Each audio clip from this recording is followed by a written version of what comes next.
Many of us know that there were enslaved African Americans in Baltimore prior to the Civil War, but it is often a surprise for us to learn how much slave trading went on in our city and state. We associate slave auctions with places like Charleston, South Carolina, or New Orleans, but it happened here too.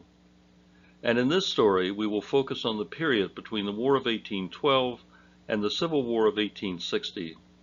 We will tell about slave traders, what they did with some of their profits, and very importantly, amazing tales of the heroic resistance to slavery by both blacks and whites.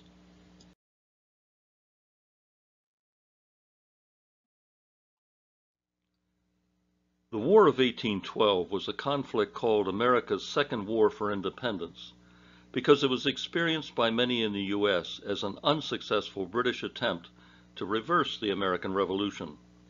In fact, the War of 1812 had three basic causes. The first reason for the war was the U.S.'s attempt to expand its territory westward and even into Canada, which we attacked. The British made common cause with the Native Americans when both resisted our attempts at taking their territories. Not many U.S. citizens know that the U.S. attempted to invade Canada and burned government buildings in the city of York, now Toronto. When the British in their next year burned the White House and other government buildings in D.C., it was actually an act of retaliation. The second reason for the war was related to the fact that England was at that time engaged in a major war with France under Napoleon. England, the world's overwhelmingly superior naval power, did not want the U.S. trading with France and was quite prepared to disrupt our commercial shipping on the high seas when we did so. And a third reason was that British ships regularly stopped American ships, boarded them, and forcibly took captive U.S. crews to work on the British ships. It was called impressment. America's Navy was small and weak, so the U.S. government empowered smaller, privately owned vessels called privateers to carry goods to France, and when possible to attack the British ships, which they would often easily outrun. One privateer in 1812 was my fourth great-grandfather, William Reeves. He is buried in my family plot in Greenmount Cemetery. He captained the schooner Sylph, a ship built in Talbot County in 1812, only 6 years before Frederick Douglass was born there. In that same year, 1812, he sailed to Bordeaux, France, and had to outrun British warships on the way back home. His safe return to Baltimore was sufficiently notable for an article to be written about it in the Baltimore Federal Gazette in 1813. These ships were so hated by the Royal Navy that Baltimore was described as a nest of pirates, which put Baltimore in the bullseye of the British Navy when they directly attacked us in 1814 at Fort McHenry. So the fledgling nation of the United States, with no real navy or army equal to that of Great Britain, took on the mightiest naval empire in the world. No one at the opening of the hostilities could have confidently predicted that the British would be driven off, as they were at Fort McHenry, and that the U.S. would maintain its independence. The odds were all in the other direction. The survival of our independence was in no way certain, and more than one person, black and white, had to make a personal calculation as to how they might emerge on the winning side. After the British burned our nation's White House in D.C., they swiftly launched an attack on Baltimore up the bay past Fort McHenry and on land at North Point. It was unclear at the time who might win this epic struggle of this tiny new republic against the world's mightiest empire. In this battle, everyone's life and loyalties would be tested, and the African American community in Maryland, enslaved and free, was alert to this ambiguous situation.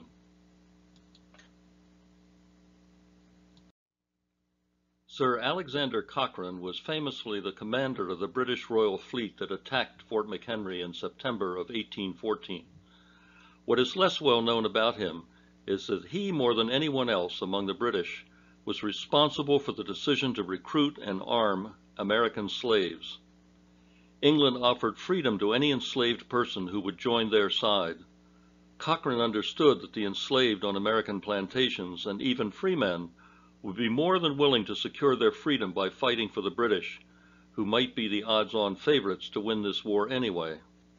All along the Atlantic coast, about 5,000 people, slave and free, crossed to the other side. He formed 2 colonial Marine Corps of free slaves, some of whom were trained on Tangiers Island, where the Potomac River meets the Chesapeake. Some of these black soldiers participated in the burning of Washington and the attack on Baltimore.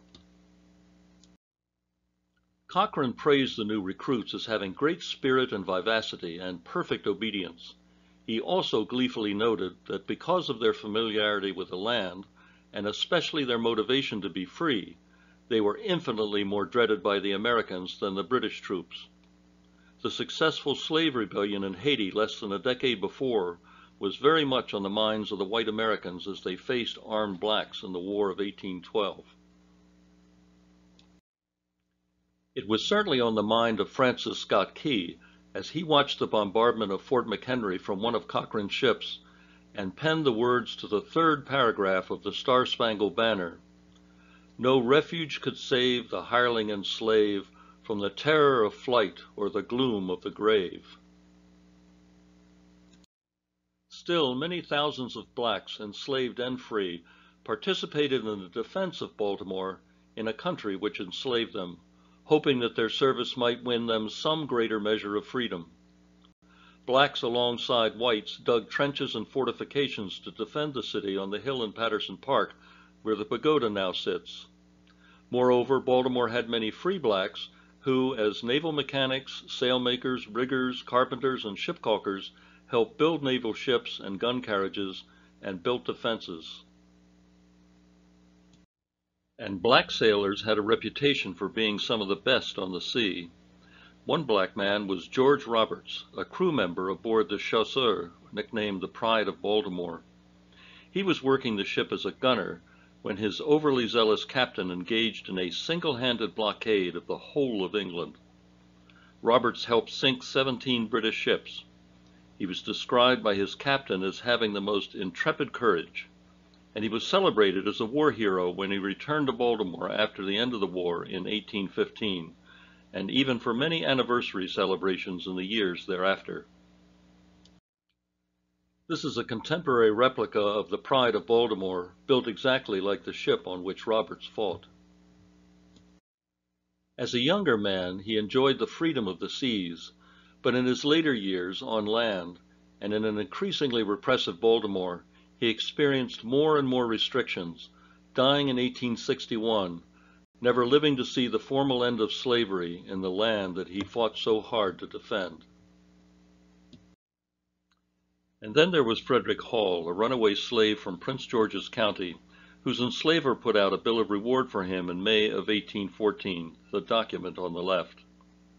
Despite the standing British offer of freedom, Frederick remained loyal to the U.S., and enlisted in the U.S. Army as William Williams.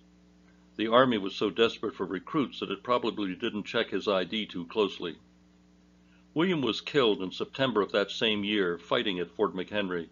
His leg was blown off by one of the British bombs, defending a country that otherwise considered him just a runaway slave.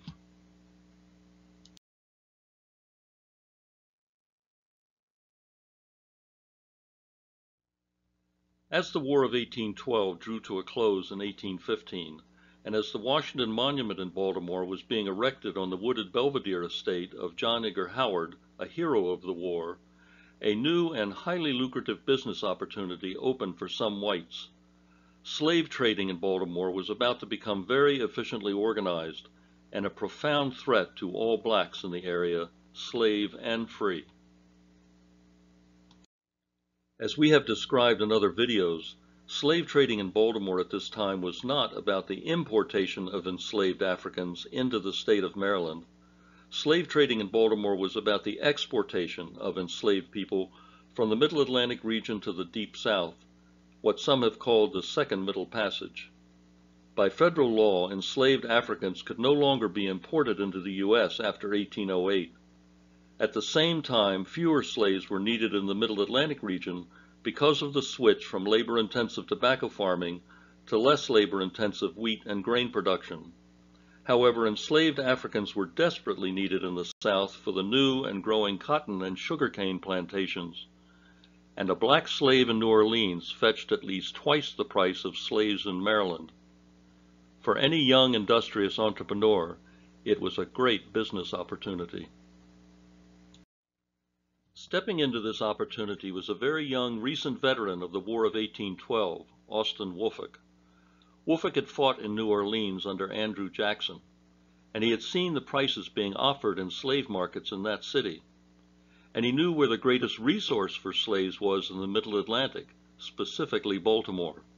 He was just 19 when he arrived here, tall, athletic, and with a personality to work the city taverns, finding thirsty slaveholders ready to turn their excess slaves into liquid assets. Like the people who advertise cash for gold in our current media, his highly successful new approach was to offer cash for Negroes on handbills and in the local newspapers. It worked spectacularly. He soon built his small business, holding slaves in the city jail, into a much larger enterprise where he opened his own holding pens at Pratt and Fremont. The foundations of his pens are now buried under the median strip of the intersection of Pratt and Martin Luther King Boulevard. This nondescript and unmarked intersection might well be holy ground for Baltimoreans, for all the concentrated pain and suffering experienced there.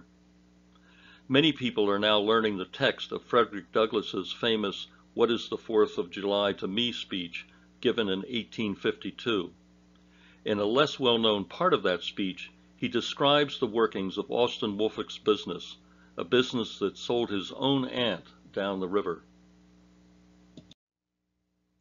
When I was a boy living in Fells Point, there was at that time a grand slave mart kept at the head of Pratt Street by Austin WOOLFOK. His agents were sent into every town and county in Maryland, announcing their arrival through the papers and on flaming handbills headed "Cash for Negroes."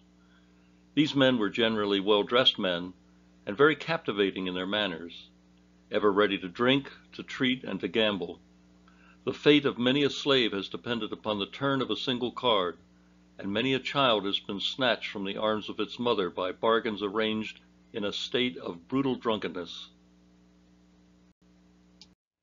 And writing about his experience as a child enslaved at Fells Point, Frederick Douglass recalled, "In the deep, still darkness of midnight, I have often been aroused by the dead, heavy footsteps and the piteous cries of the chained gangs that passed our door, driven by Austin WOOLFOK." Wagon loads of enslaved people were sometimes driven down Pratt Street, including free blacks, illegally kidnapped, and once again in chains, followed by stricken relatives running along beside the wagons, knowing that they would never again on earth see their grieving loved ones.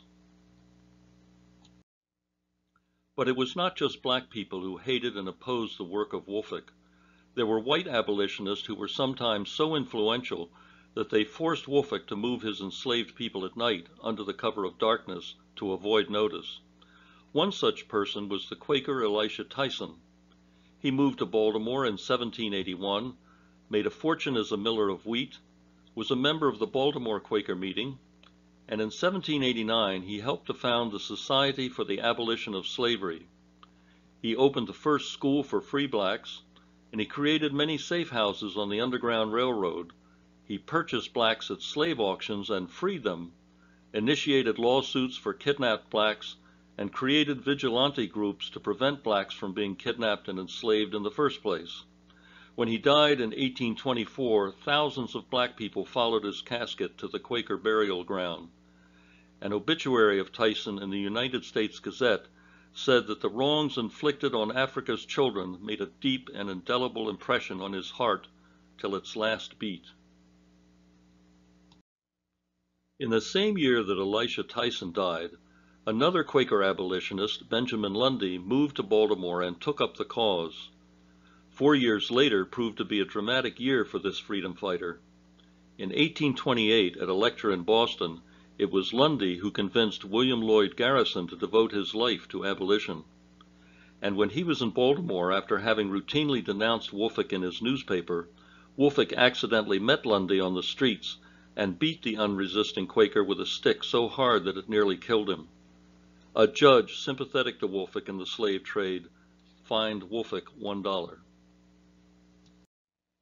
It is hard to imagine anything Woolfolk would not do to make a profit off of trading in human beings. Once he even tried to hijack a boatload of free blacks sailing out of Baltimore heading to Liberia in an attempt to re-enslave them. He died at the age of 50 in Alabama and was buried in honor in Louisiana in 1847.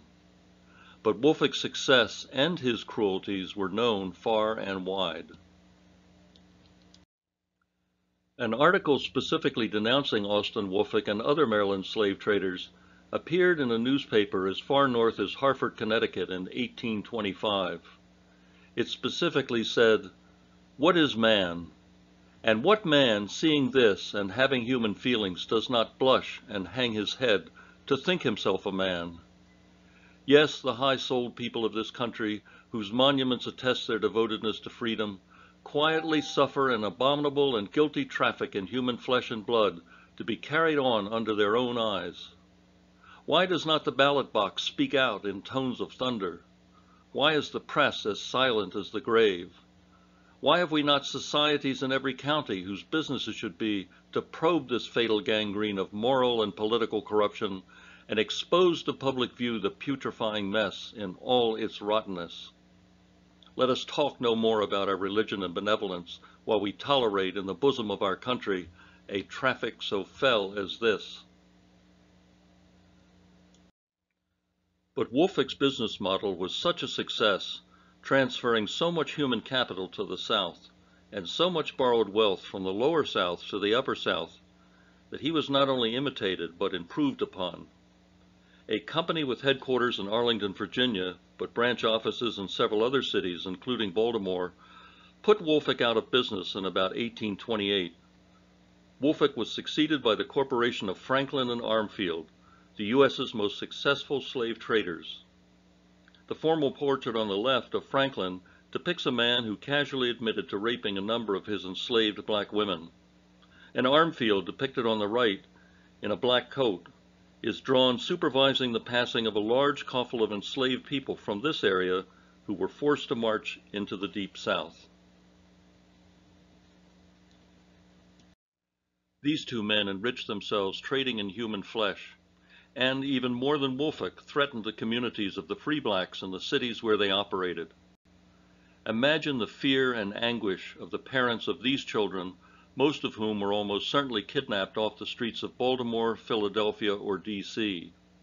There was Bill, aged 11, Elizabeth, aged 10, Monroe, aged 12, Lovey, aged 10, Robert, aged 12, and Mary, aged 11.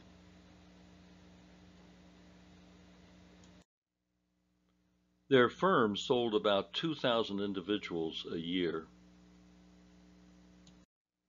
And their racist legacy lives on in the wealth they created. In 1846, Franklin was the first to die, and he had owned 5 plantations in Louisiana, one of which was named Angola after the country in Africa from which many of the enslaved had come. Following Franklin's death, his plantations were consolidated and sold for the purpose of working convict labor to benefit the state of Louisiana, a new form of slavery. And in 1901, this complex became the Louisiana State Penitentiary, notoriously known as Angola, at 18,000 acres, the largest maximum security prison in the U.S., larger than the island of Manhattan.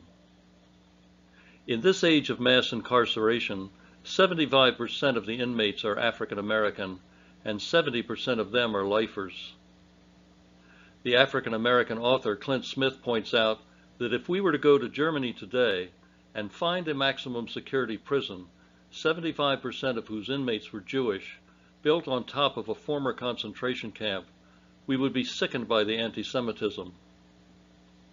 But in the gift shop at Angola, and yes, they have a gift shop, you can today buy a little mug with a silhouette of a guard tower and the mockingly racist inscription, "A gated community." Armfield died much later, 25 years after Franklin in 1871, and he too had a legacy, an even more startling one. It staggers the imagination to find out that Armsfield had always had a dream to found an Episcopal seminary to spread the gospel of Jesus Christ. So in 1857, he was the major donor of land and money for the establishment of the University of the South, a university explicitly founded for a slave-holding civilization, and the seminary at Suwanee in Tennessee.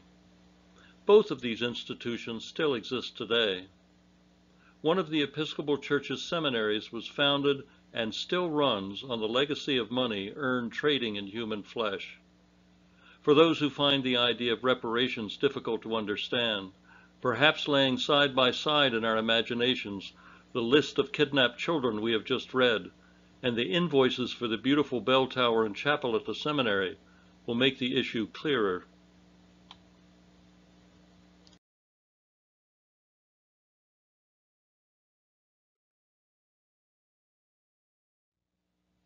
Finally, the story of slavery in Baltimore and Maryland cannot be told without referencing the fugitive slave William Parker.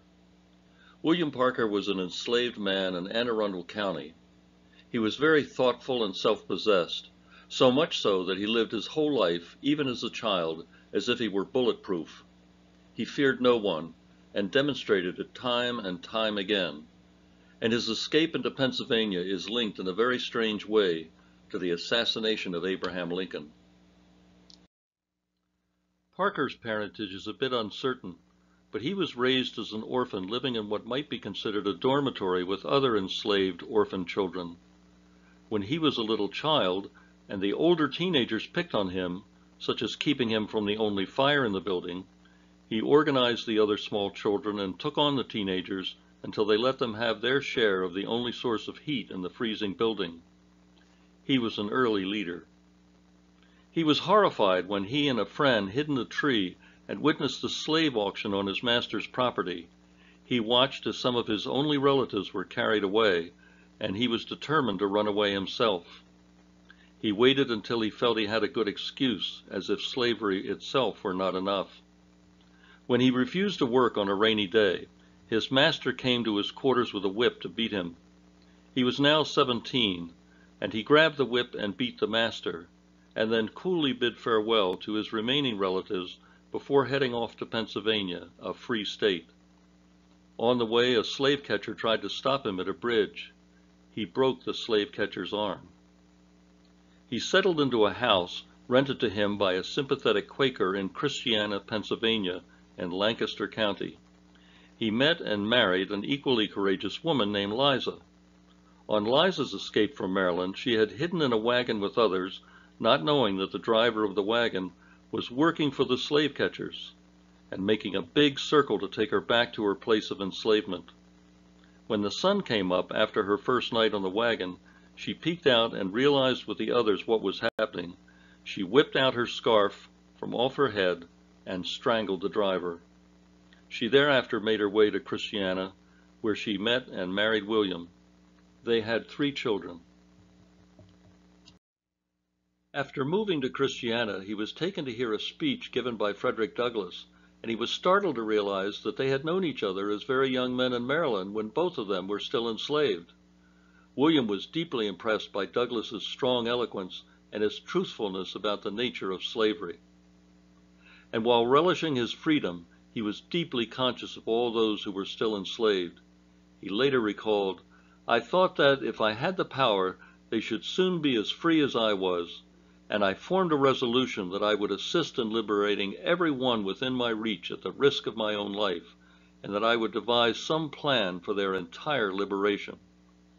He was as good as his word. This is William and Liza Parker's home in Christiana, Pennsylvania, a house rented to them by an abolitionist Quaker. It was from here that they founded a mutual defense organization that was run by local blacks, legally free and fugitive free, together with some abolitionist whites, mostly Quakers. It was also the site of what would be called the Christiana riots, or the Christiana Massacre. In order to understand the story that follows, it's important to have in mind two federal laws at the time. The first was the Fugitive Slave Act of 1793, which allowed slave owners to recover their fugitive slaves even if they were in free states. But the second law of 1850 went far beyond that. In the Compromise of 1850, engineered by the Kentucky Senator Henry Clay, certain new states could choose whether they wanted to enter the Union as slave or free. But citizens living in free states were now required by law to help with seizing and returning fugitive slaves. If slaves could just run across a border and stay free, the whole of the South's enslaved population might escape. So if the slave economy of the South was to be preserved, even people in the North were now by law forced to help protect slavery. Many people in the free states were not inclined to help, even if the law demanded it. And William Parker and his friends were sure willing to put it to the test 1 year later in 1851. Here is the fugitive slave law in action. And here it is again. People in the North were divided. Even non-abolitionists did not want to be required to chase down other human beings like animals in the woods. But there were plenty of others who found slave catching a lucrative business for the rewards they might receive, and the government deputized agents whom they paid to catch runaway slaves, or suspected runaway slaves. This made William Parker reflect that after a few years of life in a free state, the enthusiasm of the lad materially sobered down, and I found by bitter experience that to preserve my stolen liberty I must pay unremittingly an almost sleepless vigilance. In fact, one day a neighbor pointed out to William that a certain slave catcher had been watching him for days, even coming up to the fence by his house. Instead of running away or hiding, however, William tempted fate and walked right out to the fence, looked the slave catcher dead in the eye, and asked, "Am I your slave?" There was something about William's unflinching gaze that made the slave catcher take off running, and he was never seen again. And William Parker burned down the house of another black man with him in it because he had been snitching to the slave catchers.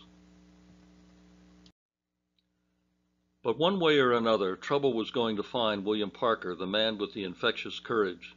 There was a farmer in Baltimore County named Edward GORSUCH, from a prominent old Maryland family. He had 4 slaves and 1 freeman working for him whom he accused of stealing rice. The 5 men escaped, and GORSUCH was indignant because he considered himself a good slave master. After a while, a farmhand in Pennsylvania told GORSUCH that his slaves were hiding in Christiana with William Parker, and this farmhand for a fee could take GORSUCH right to the fugitives. GORSUCH gathered family members, enlisted the help of a federal agent, entrusted him with enforcing the Fugitive Slave Act, secured a warrant, and went to Pennsylvania to lawfully recover his fugitive slaves. Now William had some assistants, even though he didn't know it. Many whites and free blacks working together in the Underground Railroad or the abolitionist movement formed what were called committees of vigilance. They gave legal assistance to fugitive slaves, defended the free from being kidnapped, kept records of runaways along the routes for possible future reunions, and warned runaways if slave catchers were nearby. GORSUCH was spotted by a committee person in Baltimore County, was followed on a train and then on horseback all the way to Christiana, and was able to warn Parker and GORSUCH's fugitives of the slave catchers' imminent arrival. GORSUCH lost the element of surprise. Nevertheless, on the night of September 11, 1851, Edward GORSUCH, together with his federal agent, burst into Parker's home and demanded that he and the other fugitive slaves come downstairs.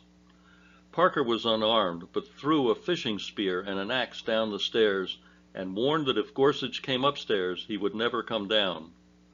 GORSUCH and the federal agent cautiously backed out of the house. The text of Bible quotations and legal terms were shouted back and forth, Things got heated.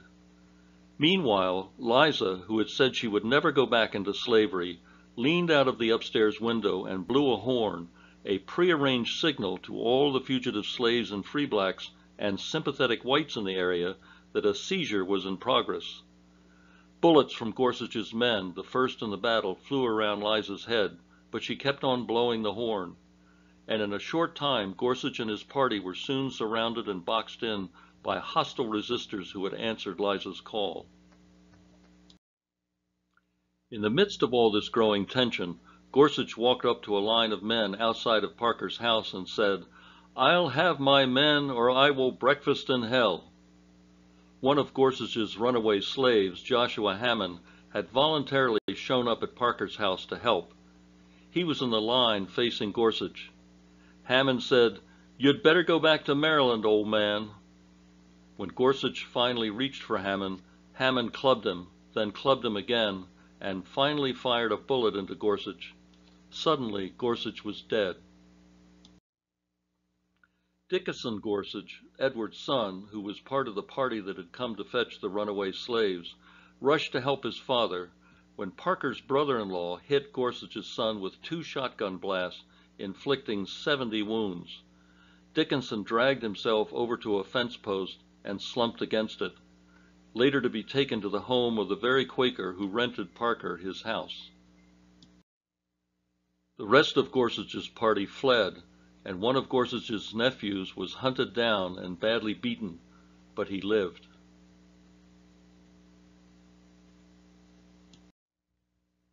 Dickinson Gorsuch was nursed back to health by the Quakers, and William Parker was forced to flee to Canada, leaving Liza and the children behind. Parker's trip north took him through the home of Frederick Douglass, who provided his friend with the safest route into Canada. Some people called this the Christiana Massacre.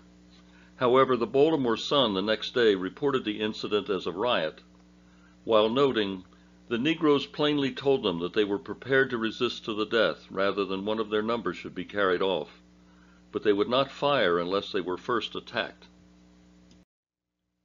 After Parker's escape, 36 blacks and 5 whites stood trial, including Liza Parker and her aged mother. The charges were treason against the U.S. government, the largest treason trial in U.S. history, since this was a direct challenge to the Fugitive Slave Act and the Compromise of 1850. The North was required by law to help the South uphold the institution of slavery. But the treason charges were over the top and invited the mockery of one of the defense attorneys, Thaddeus Stevens, who pointed out how unlikely it was that a ragtag group of 3 Quakers and 36 penniless fugitives could be a real threat to the U.S. government. After the charges were dropped, Liza joined William in Canada, where they had even more children, and William got to recount his story to the Atlantic magazine. But there was one more victim of this story. In 1860, another young man sat in his mother's home in Baltimore, near the Shot Tower, and wrote an undelivered speech addressing the growing secessionist crisis that was leading the country to civil war. This young man had attended the Milton Academy in Sparks, Maryland, near the Gorsuch's farm. He was 11 years old at the time of the Christiana riots, when he befriended Gorsuch's youngest son, Thomas.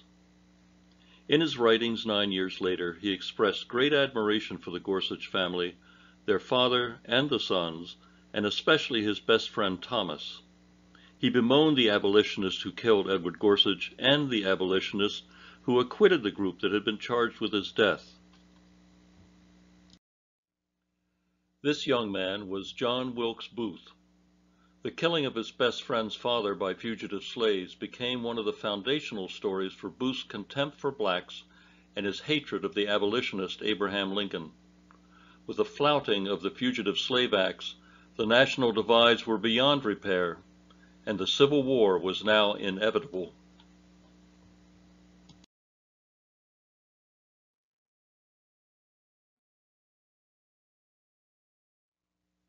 Many of us who describe ourselves as white like to think of slavery and its legacy as something that happened long, long ago, something we ought to forget and move beyond.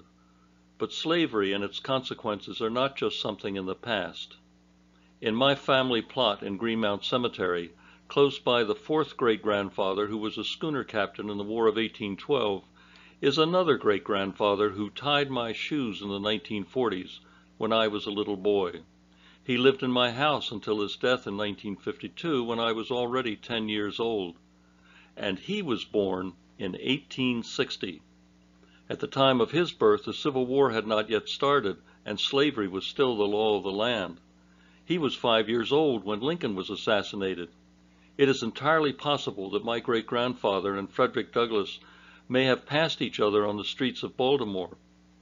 Moreover, all the nearly 5,000 recorded lynchings of African Americans in the U.S. happened within the span of this great-grandfather's lifetime from 1860 to 1952, about 40 of those here in Maryland. This ancestor of mine, whose life encompassed the period of legal slavery, the failure of Reconstruction, and all the horrors of the worst of Jim Crow, lived to tie my little boy's shoes. None of this is really so long ago, and the trauma of slavery is certainly not long ago for the African Americans alive today whose ancestors were contemporaries of mine. And the legacy of slavery is deep. It resonates in every city and town in the United States, in housing, education, health, income, wealth, and justice. How do we deal with this legacy? Baltimore Racial Justice Action is among the groups that has suggested 5 necessary and interlocking steps. The first is to acknowledge the loss and harm caused by the systematic theft and the violence of racial exploitation and white supremacy. The second is to commit not to continue the harm, or in other words, to dismantle white supremacy. The third is to apologize concretely and knowledgeably. The fourth is to repair the damage that has been done, or reparations. And the fifth and last step, and only the last step, is reconciliation. We like to think that we can jump from number 1 to number 5 in a single bound, perhaps doing a toe tap at number 3 on the way, and definitely skipping number 2 and number 4.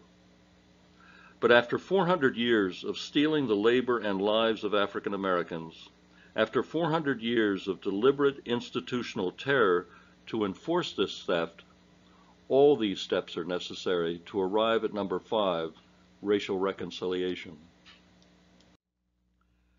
This is a chart which we will visit at the end of this and every subsequent presentation.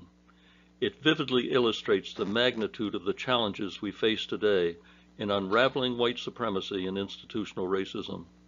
For 86% of the more than 400 years that African Americans have been on these shores, they have had to live with violent, terrorist, legal, and extra-legal oppression in order that wealth could be squeezed from them. In fact, the foundational wealth of the whole U.S. Republic rests mostly on their backs. And all of us are somewhere on this timeline.